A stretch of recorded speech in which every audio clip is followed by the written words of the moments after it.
नमस्कार दोस्तों, मैं विकास शाक्य एक बार फिर से आप सबका स्वागत करता हूं अपने चैनल पर। और आज हम डिस्कस करने जा रहे हैं अष्टावक्र गीता के दो श्लोक, श्लोक नंबर 57 और 58। इंग्लिश में इनको 57 और 58 कहते हैं। ठीक है, तो आइए देखते हैं। सबसे पहले तो हर बार की तरह मैं आपको ये बता दूं कि अगर आपको स्पिरिचुअल स्टडी खुद से करनी है, ठीक है, तो आप सबसे पहले दो काम करिए। पहले तो भगवत गीता का चैप्टर नंबर 13 और 14 ये दो चीजें पढ़ जाइए। यहाँ पर परा अपरा प्रकृति के जो 24 तत्वों के बारे में जिन श्लोकों में बताया गया है, मन बुद्धि अहंकार, इन तीन तत्वों के बारे में भी बताया गया है, इनके बारे में आप समझ लीजिए। उसके अलावा प्रकृति के जो तीन गुण होते हैं, उन तीन गुणों को भी एक एलिमेंट यानी एक तत्व के रूप में माना गया है, इनके विषय में भी इन चैप्टर्स में बताया गया है। तो इन चीजों को जब आप समझ लेते हैं तो आपका बेस तैयार हो जाता है, आपकी जो बेसिक अंडरस्टैंडिंग होती है स्पिरिचुअलिज्म की, वो प्रिपेयर हो जाती है। आप यकीन मानिए, ये जो परा आप देख रहे हैं, ये जो अपरा आप देख रहे हैं, ठीक है, उसके अलावा शरीर के जो 5 कोष देख रहे हैं, इस अपरा में ही ये 13वें और 14वें चैप्टर में जो चीजें बताई गई हैं, 24 तत्व, मन बुद्धि अहंकार प्रकृति के तीन गुण, ये सब इसी अपरा का पार्ट होते हैं। ठीक है, परा में इनका अभाव है, इसीलिए जो परा के प्राणी हैं, जो परा के जीव हैं, जो आत्माएं परा में लीन हो जाती हैं, परा में पहुंच जाती हैं, उन आत्माओं को दोबारा जन्म नहीं लेना पड़ता, क्योंकि वहां पर ऊर्जा की कैसी हो जाती है, शून्य हो जाती है, इस स्तर पे आ जाती है जिसे दोबारा शरीर नहीं मिलता। यानी उस ऊर्जा को किसी पदार्थ की आवश्यकता नहीं होती, एनर्जी ही मैटर में कन्वर्ट होती है। लेकिन जो अपने आप को परा की ऊर्जा के तुल्य बना लेते हैं, कैसे? भक्ति योग से, ज्ञान योग से, कर्म योग से, किसी भी तरह के योग से, फिर उस एनर्जी को यानी उस आत्मा को यानी उस चेतना को किसी भी तरह से कोई नया शरीर नहीं मिलता। रीजन कि वो एक खास तरीके की एनर्जी है जिसे मैटर की जरूरत नहीं होती, वो अव्यक्त रूप में ही सब कुछ व्यक्त करती है, उसे शरीर की आवश्यकता नहीं होती। उसके जो शरीर होते हैं, उसके जो पदार्थ की आवश्यकता होती है, वो अलग ही लेवल के होते होंगे, उनके बारे में हमें जानकारी नहीं है। ठीक है, और उनका प्रभाव कैसे पड़ता है, किस तरीके से ये तत्व हमें प्रेरित करते हैं, जैसे मन की जो वासनाएं होती हैं वो किस तरीके से हमें मोटिवेट करती हैं कि हम कोई काम करें, किसी को नुकसान पहुंचाएं या किसी का भला करें, ये सारी चीजें कैसे आती हैं, वो सब कुछ आपको भगवत गीता के 13वें और 14वें चैप्टर को समझने के बाद ही आपको पकड़ में आएगा।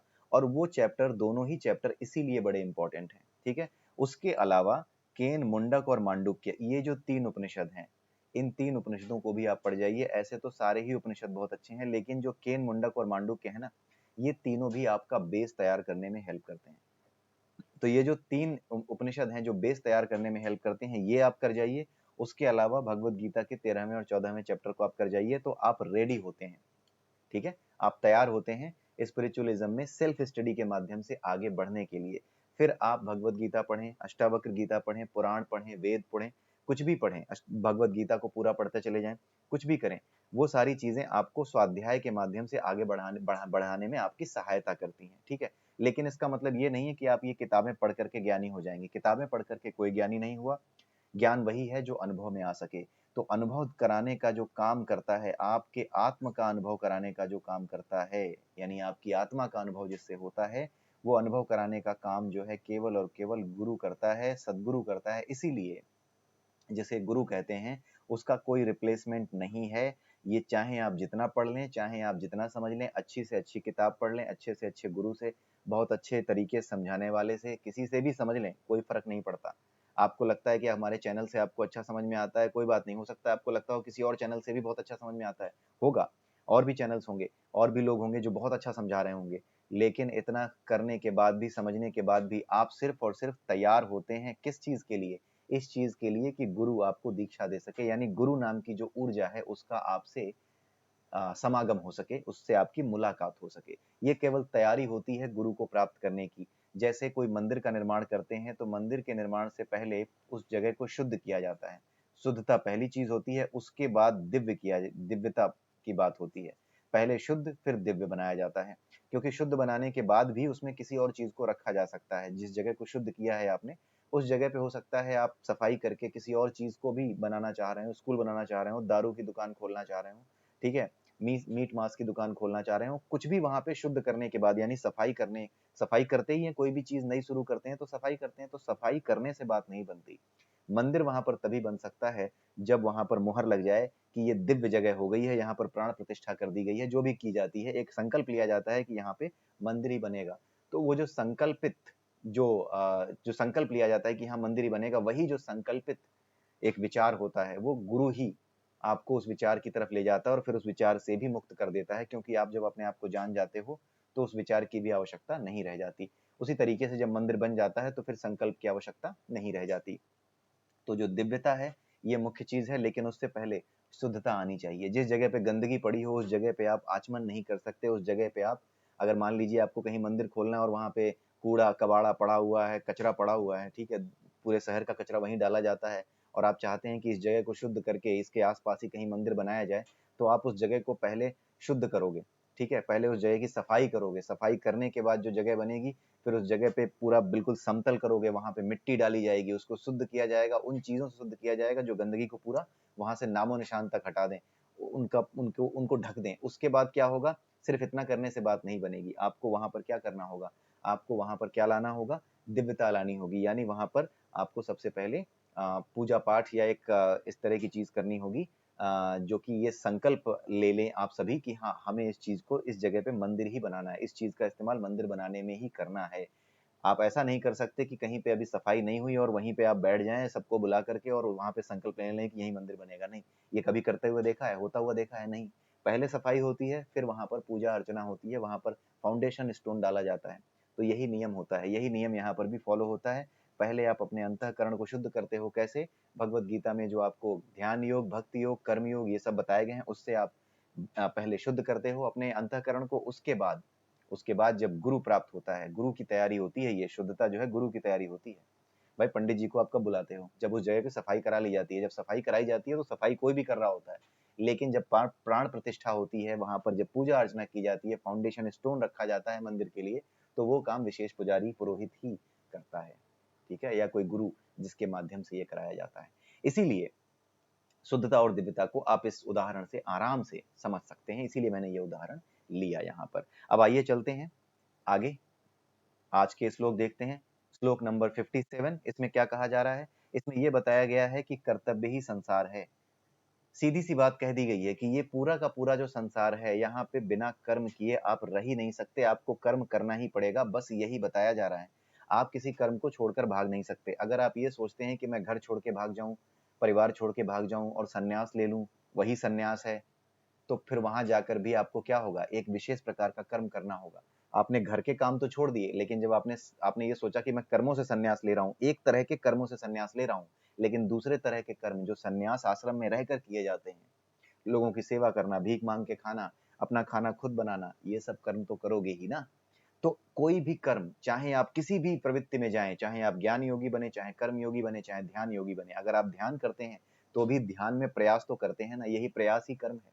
संघर्ष ही जीवन है। जीवन है इसलिए संघर्ष नहीं है, ये प्रकृति ही संघर्ष क्रिएट करती है। कैसे? सत रज और तम, इन तीन गुणों से संघर्ष क्रिएट करती है। उन्हीं संघर्षों के कारण कर्म पैदा होते हैं और उन्हीं कर्मों के कारण जीवन चलता है यहाँ।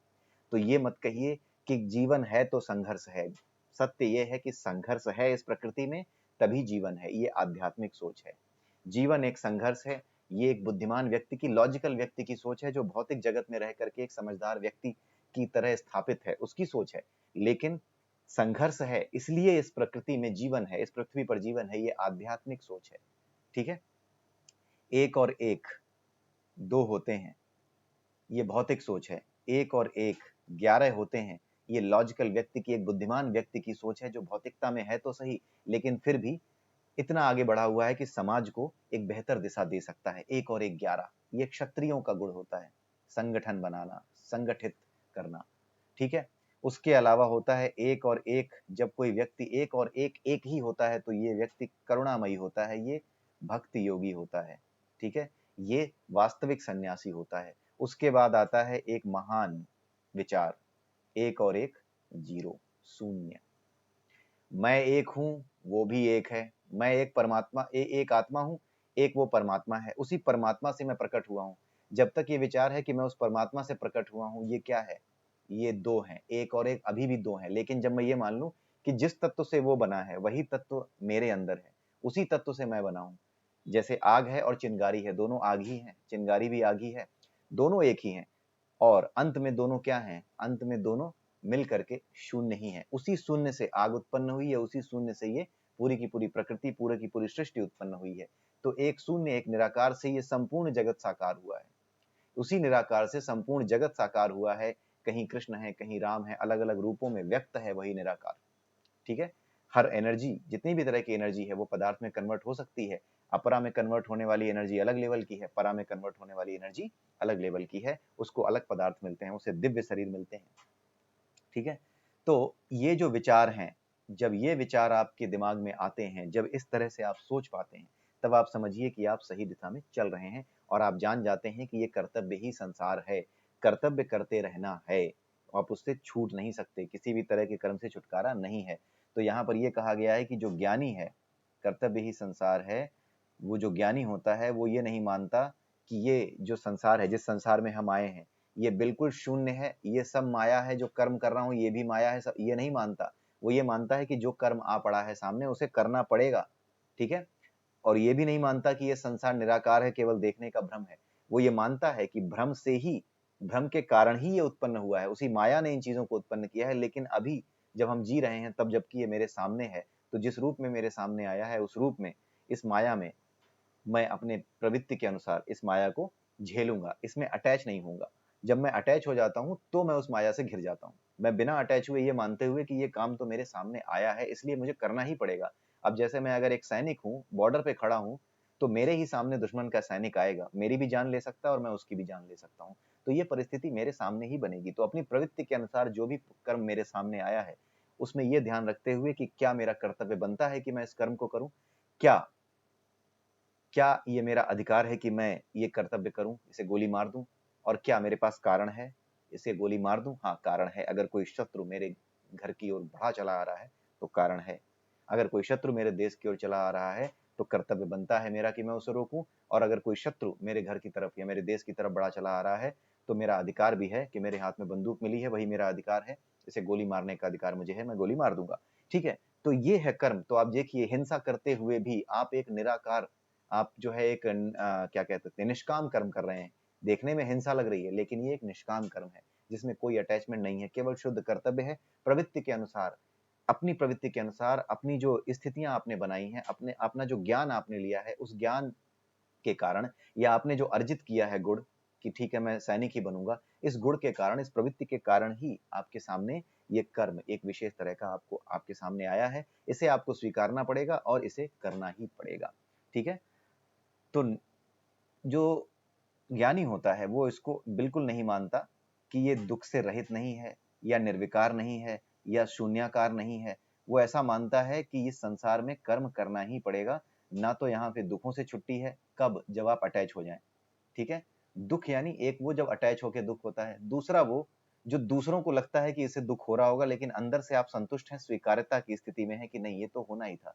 एक अज्ञानी के घर में अगर उसके रिश्तेदार की मौत हो जाए तो वो रोता है, वो अटैच होता है कि अब क्या होगा, क्योंकि उसका सुख उससे बंधा था, उसका स्वार्थ उससे बंधा था। लेकिन जो ज्ञानी होता है वो जानता है कि यही प्रकृति है, जो संसार में पैदा होता है वो एक दिन मरता है। और वो इस चीज को जानते हुए, इस सत्य को स्वीकार करके, अपने सारे कर्म कांड करके, ऐसा नहीं कि वो कर्म कांड नहीं करता, क्या जलाऊं, अरे मर गया तो मर गया, ऐसा नहीं। वो सारे कर्म कांड करते हुए भी, सब कुछ करते हुए भी, लोगों से सांत्वनाएं स्वीकार करता हुआ, सामने सबको नमस्कार करता हुआ खड़ा होता है, लेकिन अंदर से वो स्वीकार्यता की स्थिति में होता है कि हाँ ये तो होता ही है, ये होना ही था, यही प्रकृति का नियम है, यही ज्ञानी की पहचान है। लेकिन ये पहचान बाहर नहीं दिखती, ये भीतर रहती है। बाहर से कोई इसे देख नहीं सकता क्योंकि बाहर से तो केवल शरीर दिखता है। ठीक है। अब इसकी व्याख्या आप पढ़ लीजिएगा, यहाँ पे मैंने लिखी हुई है। ये संसार बना ही कर्म के धागों से है, यहाँ कोई चाहे ना चाहे उसे निरंतर कर्म करना पड़ता है। जब शरीर से नहीं कर रहा होता कोई कर्म तो मन से कर्म होते हैं। जब कोई कर्म संन्यास ले लेता है, यानी अपना घर छोड़ दिया कुछ भी, तो भी उसे सन्यासी के लिए उचित कर्मों का ध्यान रखते हुए कर्म करने होते हैं। जो कर्म से छूटना चाहे उसकी समझ ठीक नहीं है, अभी हमने समझा। जो ये जान ले कि कर्म के बिना जीवन संभव ही नहीं, वही ज्ञानी है। किसी तरह का कर्म आपको करना ही होगा, आप कर्मों से छुटकारा नहीं पा सकते। ज्ञानी कर्म को अभिनय मानता है। जैसे अगर कोई अभिनेता होता है, मान लीजिए कि भगत सिंह की स्टोरी कोई सामने रख रहा है, कोई फिल्म बन रही है जिसमें भगत सिंह की स्टोरी दिखाई जा रही है और भगत सिंह का किरदार कोई हीरो निभा रहा है। अब वो हीरो भगत सिंह का किरदार निभा रहा है, जो कुछ भगत सिंह के साथ हुआ वो सब उस फिल्म में दिखाया जा रहा है। ठीक है। सब कुछ दिखाया जा रहा है, लेकिन जो कुछ भी वो कर रहा है, जो भी वो अभिनय अभिनय अभिनय कर रहा है, उस अभिनय के माध्यम से वो कभी भी अपने आप को अटैच नहीं करता कि हाँ मैं ही भगत सिंह हूँ। वो सिर्फ अपने आप को क्या कर रहा है, अभिनय में ढाल ले रहा है, लेकिन वो खुद भगत सिंह की तरह ऐसा नहीं है कि कल उसको जाना है सचमुच में असेंबली में बम फोड़ना है, नहीं, वो सिर्फ अभिनय करता है। तो जो ज्ञानी व्यक्ति होता है वो जानता है कि जिस तरीके से फिल्म बनाने वाला डायरेक्टर जब आदेश देता है, आज्ञा देता है कि तुम ये अभिनय करो, अब ये डायलॉग बोलो, अब ऐसा एक्टिंग करना कि अब तुम्हें फांसी हो रही है, ठीक है, ऐसी एक्टिंग करना कि तुम्हें दुख हो रहा है, ऐसी एक्टिंग करना कि तुम्हें इतना दुख हो रहा है कि आंसू बह रहे हैं। ये सब जब डायरेक्टर करता है तो वो काम हीरो करता है। उसी तरीके से ज्ञानी ये जानता है कि हमारे मनोमय कोश में जो वासनाएं हैं, यही वासनाएं, इन्हीं वासनाओं के कारण मुझे एक विशेष तरह का शरीर मिला है। और इस शरीर के मिलने के बाद जो मेरी प्रेरणा है, जो कहाँ से आ रही है, इसी अंतःकरण में स्थित वासना या ज्ञान से या अच्छी प्रवृत्तियों से, जिस चीज से भी वो प्रेरणा आ रही है, उसी प्रेरणा को वो आज्ञा मानता है। वो जानता है कि यही प्रेरणा एक तरह की आज्ञा है जो मुंह से नहीं बोली जाती, केवल और केवल मनोमय कोश से एक धक्का देती है हमें कि ये कर डाल। जैसे किसी व्यक्ति की वासना अगर किसी स्त्री में हो जो बहुत सुंदर हो और वो उसे पाना चाहे और वो उसे ना मिल रही हो, और उसकी अटैचमेंट इतनी ज्यादा हो जाए कि किसी भी तरह से इसे पाना है और नहीं तो चेहरे पे तेजाब फेंक देना है इसके, ये व्यक्ति क्या करेगा, अपराध करेगा। तो इसको प्रेरणा कहाँ से मिल रही है, यही जो वासना थी इसी से तो मिल रही है। यही चीज समझाई जा रही है कि अंदर से, भीतर से जो आदेश आता है उसका कोई मुंह नहीं होता, उसकी कोई वाणी नहीं होती, वो केवल और केवल एक प्रेरणा के रूप में आपके भीतर से आता है। वो जो कुछ आपने इकट्ठा कर रखा है ना अभी तक, उनसे मुक्त करने के लिए ही आपको आता है, ठीक है, आपसे अपराध करवाने के लिए वो प्रेरित वही करता है। इसीलिए अपने आप को अंदर से आप जितना शुद्ध करते हैं, उतना ही ये वासनाएं क्या होती हैं, वासनाओं के बीज उतना ही ज्यादा जलना शुरू हो जाते हैं। जमीन में जो बीज बोए गए हों, उनमें जब तक जीवन होगा तभी तक तो वो फल बनेंगे। आप अगर जमीन में भुने हुए बीज बो दें तो उससे कोई भी पेड़ नहीं उगने वाला। तो ये जो आध्यात्मिकता है, ये बेसिकली वासनाओं के बीजों का, इसका कोई और उद्देश्य नहीं है। वासना के बीजों का, यानी जो हमारी अटैचमेंट्स होती है, इनको, इन बीजों का जला देना, इनको खत्म कर देना ताकि ये फल न बन पाए। बस यही काम आध्यात्म का है। अपने आप को, अपने अपनी जो वासनाएं हैं उनको जला देना, अपने भीतर जो वासनाएं पल रही हैं उन्हें जला देना, यही अध्यात्म का फल है, यही अध्यात्म का उद्देश्य है। जो लोग ये सोचते हैं कि भगवान की पूजा इसलिए की जाती है कि वो हमें धन देंगे, घर देंगे, परिवार देंगे, गाड़ी देंगे, लड़का देंगे, ठीक है, ये सारी चीजें जो लोग सोच करके करते हैं, अध्यात्म का फॉलो या धार्मिक बनने का कारण जिनका ये होता है कि मुझे ईश्वर से कुछ मिलेगा, उनकी सोच ठीक नहीं है।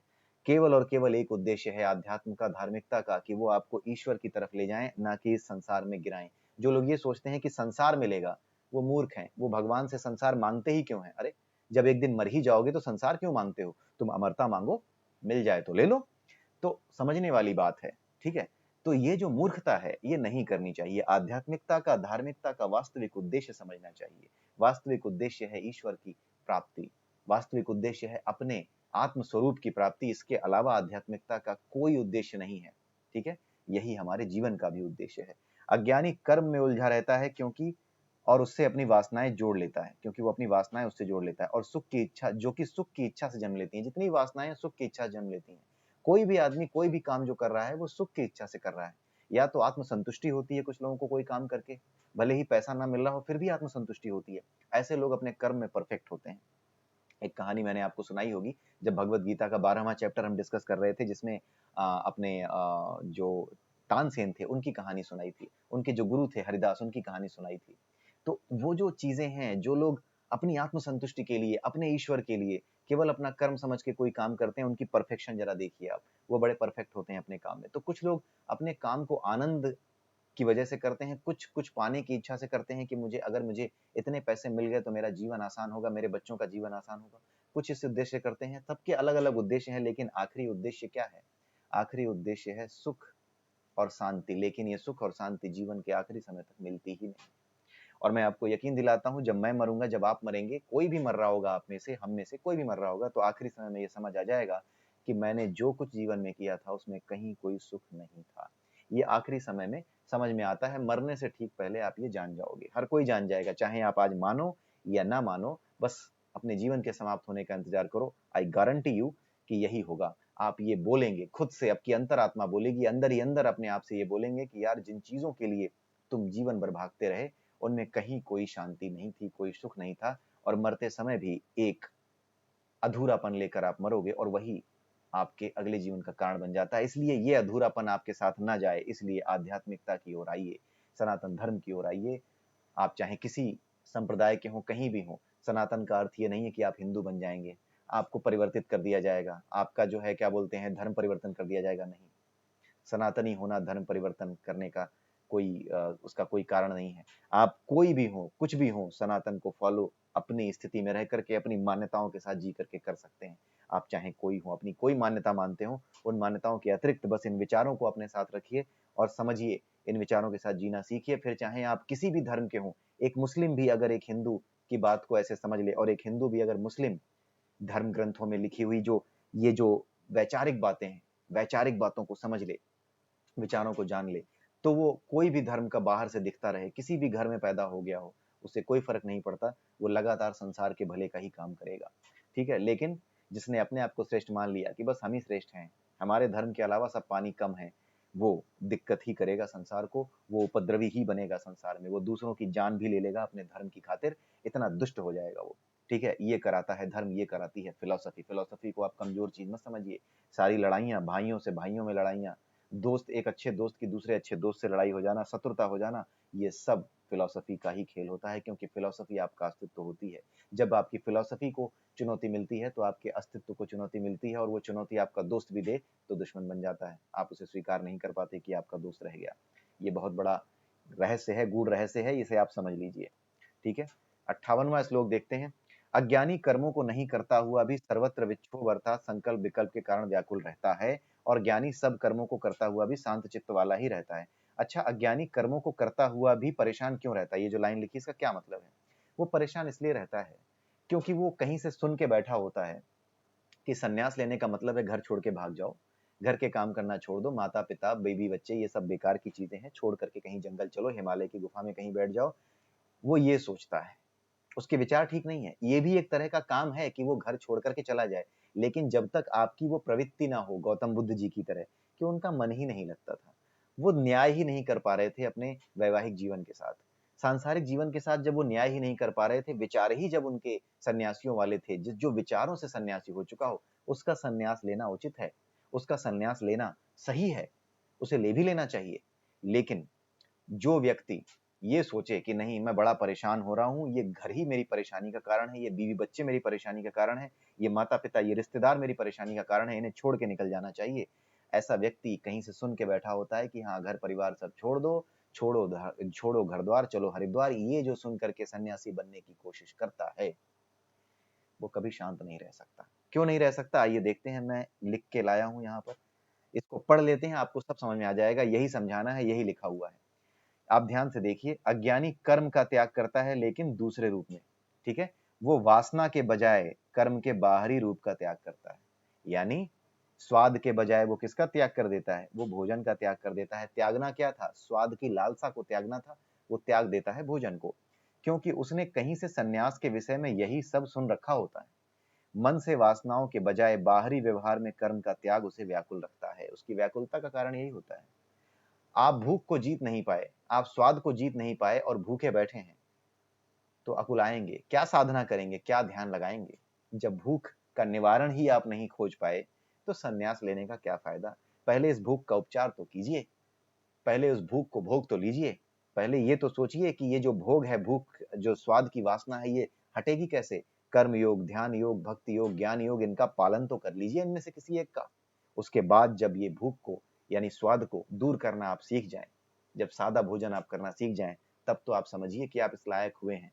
लेकिन बिना किसी अभ्यास के सीधे ही चल पड़ेंगे तो दिक्कत हो जाएगी। अगर मुझे सैनिक बना करके, जिसने आज तक कोई प्रैक्टिस की ही नहीं है, कोई ट्रेनिंग ली ही नहीं है, मुझे सामने भेज दिया जाए दुश्मन के, तो मैं क्या जानूं क्या नीति और क्या तरीके होते हैं लड़ने के युद्ध भूमि में। मैं मारा जाऊंगा, जल्दी ही मारा जाऊंगा, क्योंकि मुझे पता नहीं है कि कैसे लड़ा जाए। यही जब ट्रेनिंग मिल जाएगी तो फिर मैं क्या बनूंगा? फिर मैं एक ऐसा सैनिक बनूंगा जो उपाय कर सकता है, जानता है कि कैसे उपाय निकालने हैं। इसलिए केवल तभी तो ये कहा जाता है कि केवल जान दे देना ये जरूरी नहीं है। जान देना, लेकिन अपने आप को तैयार रखना कि मैं लड़ सकता हूं, ये जरूरी है। तैयारी जरूरी है कि अपने आप से, अपने जीवन से, अपने जीवन में जो संघर्ष आएंगे उनसे लड़ सकता हूँ, उसकी तैयारी ज्यादा जरूरी है, बजाय इसके कि इन संघर्षों में अगर मृत्यु भी मिल गई तो भी कोई बात नहीं। मृत्यु तो मिलेगी ही एक दिन, लेकिन ये जो तैयारी है, ये जो अभ्यास है, यही कर्म का अभ्यास है। अगर आप संसार में रहकर कर्म करते हुए सन्यासी होना चाहते हैं तो इसी कर्म योग का अभ्यास करना होता है। आपको अपने आप को परफेक्ट बनाना होता है, एक सैनिक की तरह। ठीक है, ताकि मृत्यु तो आएगी, वो तो आनी ही है, लेकिन आप बिना वजह खर्च ना हो जाएं, कर्म को पूरा करके जाएं, कर्म को सही तरीके से करके जाएं, अभ्यास के साथ तैयार होकर के युद्ध भूमि में जाएं। ये होता है कर्म योग। ठीक है, इसीलिए बिना तैयारी के सन्यास ले लेंगे, घर छोड़ के भाग जाएंगे तो यही होगा, 4 दिन बाद लौट के आएंगे, 50 लोग हंसेंगे। ठीक है, तो ये सब सोचना छोड़ दीजिए। आगे देखते हैं। लेकिन जो ज्ञानी होता है वो जानता है कि संसार कर्म चक्र ही है। ठीक है, और अपनी प्रवृत्ति के अनुसार ही एक विशेष परिस्थिति में, एक विशेष शरीर में, किसी परिवार में मुझे जन्म मिला है, जिसके कारण आन पड़ने वाले कर्म भी एक विशेष ही प्रवृत्ति के हैं। यानी जो कर्म मेरे सामने आ पड़े हैं वो इसीलिए आ पड़े हैं, विशेष प्रवृत्ति के इसीलिए हैं। जैसे मैं सैनिक हूं, तो मैं सैनिक बना हूं इसलिए दुश्मन आ रहा है सामने से। ठीक है, इसलिए मुझे इन कर्मों को भोगना और बिना लिप्त हुए उन्हें करते जाना। बिना लिप्त हुए मतलब कि भाई मैं इस सैनिक को मारूं और मारते समय ये सोचूं कि दुश्मन देश का सैनिक है, मुझे क्या मिलेगा? सुरक्षित मेरा देश रहेगा, मेरी तारीफ कौन करेगा? बात तो ये होगी कि भारत ने दुश्मन को पराजित कर दिया, मेरा नाम कौन लेगा? ये जो मेरा का चक्कर है जो छोड़ दे, वही कर्मयोगी है। अपने कर्म में मेरा, मैं, इन चक्करों को जो छोड़ दे, फिर भी काम ऐसे करे जैसे इसी का काम है, वही कर्मयोगी है। यही कर्म का नियम है। ठीक है, तो इसी के साथ आज का ये वीडियो मैं यहीं समाप्त करता हूँ। अगले वीडियो में हम फिर मिलेंगे। अब अगला वीडियो संस्कृत पे आएगा, जो कि संस्कृत की प्लेलिस्ट में होगा। और हर हफ्ते कोशिश कर रहा हूँ कि 2 या 3 वीडियो संस्कृत के भी और 2 या 3 वीडियो अष्टावक्र गीता के भी बनाता रहूं, सो दैट आपको चीजें लगातार मिलती रहें। तो आगे हम मिलते रहेंगे, और जब तक अष्टावक्र गीता समाप्त नहीं होती तब तक तो हमें लगे ही रहना है, उसके बाद ही हम कोई चीज नई पकड़ेंगे। तो संस्कृत और अष्टावक्र गीता, ये 2 चीजें साथ साथ चला रहा हूँ। संस्कृत के कम से कम 25 या 30 वीडियो अभी और बनेंगे, इतने तो बनेंगे, क्योंकि उसमें काफी चीजें अभी कवर करनी है। आई होप कि वो आपको समझ में आ रहे होंगे वीडियोस। आप बने रहिए, जुड़े रहिए, और शेयर कीजिए। अगर आपको लगता है कि ये काम की वीडियो है तो इनको आप शेयर कीजिए। ठीक है, इसी के साथ मैं आप सबसे विदा लेता हूँ। जय श्री कृष्णा, जय श्री राधे, जय सिया राम।